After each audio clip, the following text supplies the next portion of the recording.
قطر الندى کی طرف. ہاں اس میں ایک بات یہ بھی ذہن نشین کر لے کہ اجرومیہ کے اندر کچھ نقص ہے، تو یہ المتممہ جو ہے وہ جو نقص اس کے اندر موجود ہے وہ آپ کے لیے صحیح کر دے گا. المتممہ لرعینک، تو یہ اوقد اوسع ہے، قواعد الدریہ یہ اس سے اوسع ہے. اور الفواکہ الجنیہ یہ جو مسائل مطلب رہ گئے ہو اس میں وہ آپ کو یہاں ملیں گے. تو یہ مستوی اول ہے، ان کے مسائل کو آپ نے سیکھنا ہے، یاد کرنا ہے، ضبط کرنا ہے. جب آپ کے ذہن میں ان کتابوں کے مسائل بیٹھ جائے صحیح طریقے سے تو پھر آپ نے انتقال کرنا ہے مستوی ثانی کی طرف. مستوی ثانی میں قطر الندى ہے جو علامہ ابن ہشام الانصاری کا ہے. علامہ ابن ہشام الانصاری کبار علماء میں سے ہیں، یعنی وہ اس کو علماء اپنے زمانے کا امام سیبوی سمجھتے ہیں. امام سیبوی بہت بڑا عالم ہے نحو کے اندر. تو قطر الندى کے اوپر بھی دو شروحات ہیں، شرح المؤلف اور حاشیۃ الحمصی. قطر الندى آپ نے پہلے شرح المؤلف کے ساتھ پڑھنا ہے، یہ جو اس کے لیے اساسی ہے. شرح المؤلف یہ قطر الندى کے لیے اساسی ہے. اس کی اختیار دو وجوہات کی بنا پر ہم نے کی ہے شرح المؤلف کا. پہلی وجہ تو یہ ہے کہ یہ قطر الندى کو اس کتاب کو زیادہ جانتا ہے.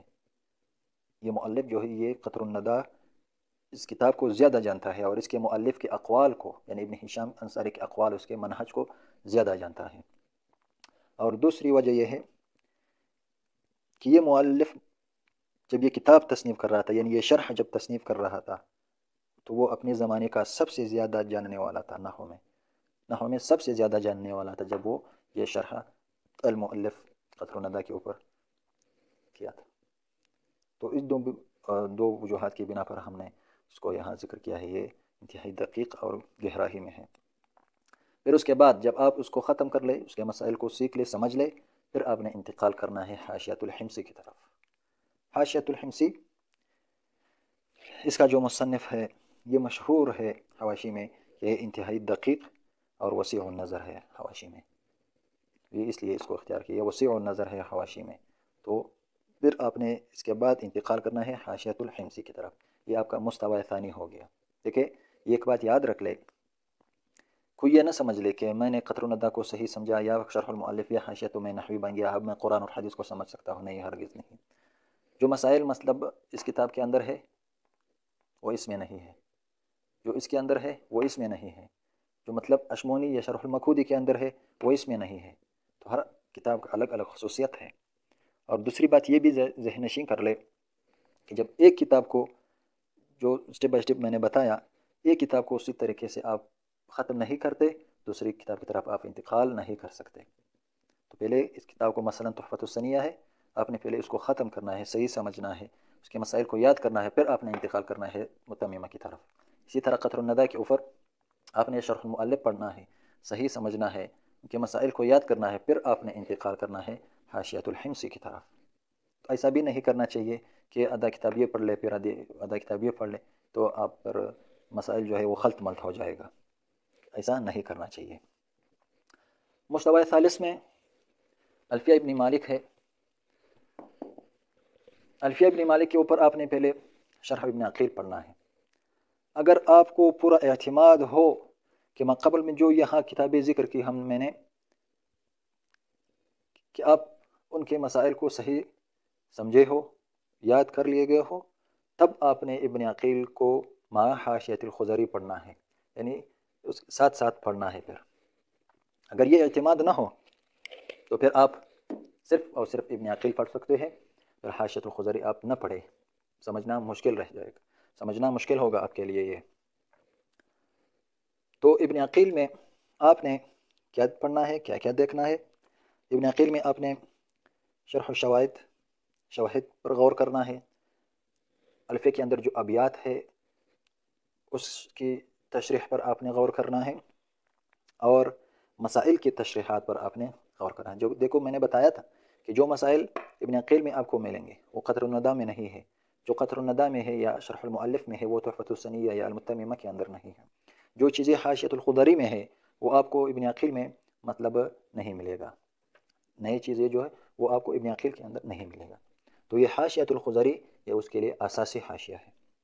یہ حاشیۃ الخضری یہ تعلیلات ذکر کرتے ہیں، وجوہ تعلیلات ذکر کرتے ہیں، قواعد ذکر کرتے ہیں، اختلافات ذکر کرتے ہیں، تو یہ اس لیے مشکل ہے۔ اگر آپ نے اس کو نہیں سمجھنا ہے، نہیں سمجھنا ہو، صحیح طریقے سے آپ نے نہیں پڑھا ہے، اس کے مسائل کو یاد نہیں کیا ہے، تو آپ ابن عقیل کے ساتھ حاشیہ خضری نہ پڑھیں، بلکہ صرف اور صرف ابن عقیل پڑھیں۔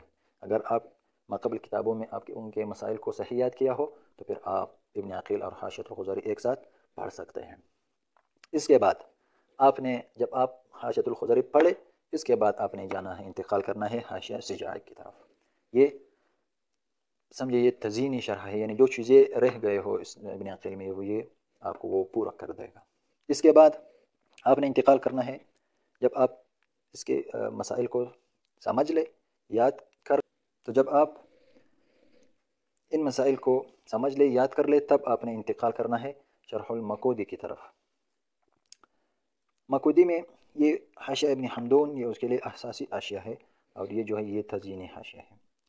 مقودی میں اہم دو باتیں ہیں، یاد کر لینا چاہیے۔ پہلی بات اس میں یہ ہے کہ یہ مسائل کی تشریحات کرتا ہے مثالوں کے ساتھ، یعنی ابن عقیل میں، خضری میں، سجائی میں مثالیں نہیں ملیں گے، بلکہ جب یہ تشریحات کرتا ہے مسائل کے تو وہ مثالوں کے ساتھ کرتا ہے، واضح کر دیتا ہے آپ کے لیے، تو یہ ایک اہم بات ہے اس کے اندر۔ دوسری بات یہ ہے کہ وہ ابواب کی شرح میں جب وہ ابواب کی تشریح کرتا ہے تو وہ الفیہ کی جو اعراب ہے، یعنی اجرا ہے، تعریب ہے، وہ ذکر کرتا ہے، یعنی تدریب اور تمارین اس میں موجود ہیں، جس کو خالد الازہری اور یا علامہ ابن ہشام الانصاری اس کو تدریب الطلاب کے ساتھ موسوم کیا ہے۔ تدریب الطلاب کہتے ہیں اس کو، یعنی عملی میدان میں لاتا ہے آپ کو۔ اس کے جو اشعار ہیں وہ ان کی اجرا کرتے ہیں شرح المقودی کے اندر۔ تو یہ دو اہم باتیں ہیں اس کتاب میں۔ اس کو اپنے پہلے حاشیہ ابن حمدون کے ساتھ پڑھنا ہے، یہ اس کے لیے اساسی حاشیہ ہے۔ دوسرا جو ہے حاشیہ ابن الحاج جو الفتح الودودی کے ساتھ مشہور ہے، تو پھر آپ نے اس کے بعد جب آپ پڑھ لے پھر انتقال کرنا ہے ابن الحاج کی طرف۔ جو چیزیں اس میں رہ گئے ہو، اجرا رہ گئے ہو، تعلیلات رہ گئے ہو، تو یہ آپ کے لیے یہ پورا کر دے گا۔ اس کے بعد آپ نے انتقال کرنا ہے شرح الاشمونی کی طرف۔ یہ ایک عظیم ترین شرح ہے، شروحات میں سے، الفیہ کی شروحات میں سے عظیم ترین شرح الاشمونی ہے۔ یہ یعنی الفیہ کے تمام شروحات میں سے افضل ترین اور عمیق ترین شرح الاشمونی۔ اس لیے علامہ انور شاہ کشمیری رحمہ اللہ سے کسی نے استفسار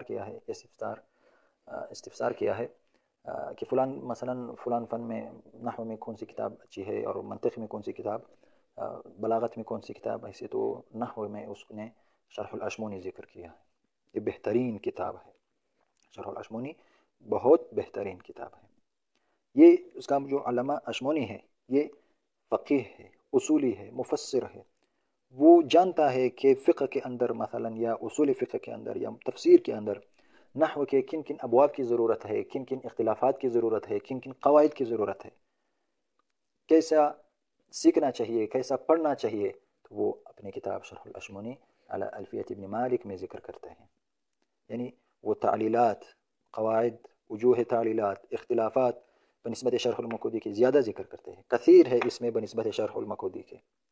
علماء اس لیے علماء فرماتے ہیں کہ اصولین کا نظر عربی یعنی علوم عربیہ میں دقیق اور عمیق ہے نحات سے، تو اس لیے یہ بہترین اور افضل ترین شرح ہے، لیکن مشکل بھی ہے، بہت مشکل ہے یہ۔ تو آپ نے شرح الاشمونی کو حاشیۃ الصبان کے ساتھ پڑھنا ہے۔ حاشیۃ الصبان الفیہ کی جتنی بھی شروحات ہے، اس کے اوپر جتنی حواشی ہے، اس جیسا حاشیہ کسی نے بھی نہیں لکھا ہے۔ یہ بھی بہت عظیم ترین حاشیہ ہے، اور یہ حاشیۃ التونسی یہ بھی بہت عظیم ترین حاشیہ ہے۔ تو آپ نے یہ اس کے لیے اساسی حاشیہ ہے، اساسی، اور یہ اس کے لیے تزئینی ہے۔ تو شرح الاشمونی کے ساتھ آپ نے حاشیۃ الصبان پڑھنا ہے۔ یہ جو مسائل شرح الاشمونی کے اندر ہے یہ اس کی تفصیلات آپ کے لیے دے گا۔ تو پھر اس کے بعد آپ نے انتقال کرنا ہے حاشیۃ التونسی کی طرف، حاشیۃ التونسی کی طرف۔ تو یہ مستوی اول ہے ہمارا۔ جب آپ اس کو صحیح طریقے سے سٹیپ بائی سٹیپ آؤ گے یہاں تک، تو آپ یہ سمجھ لیں کہ آپ کے لیے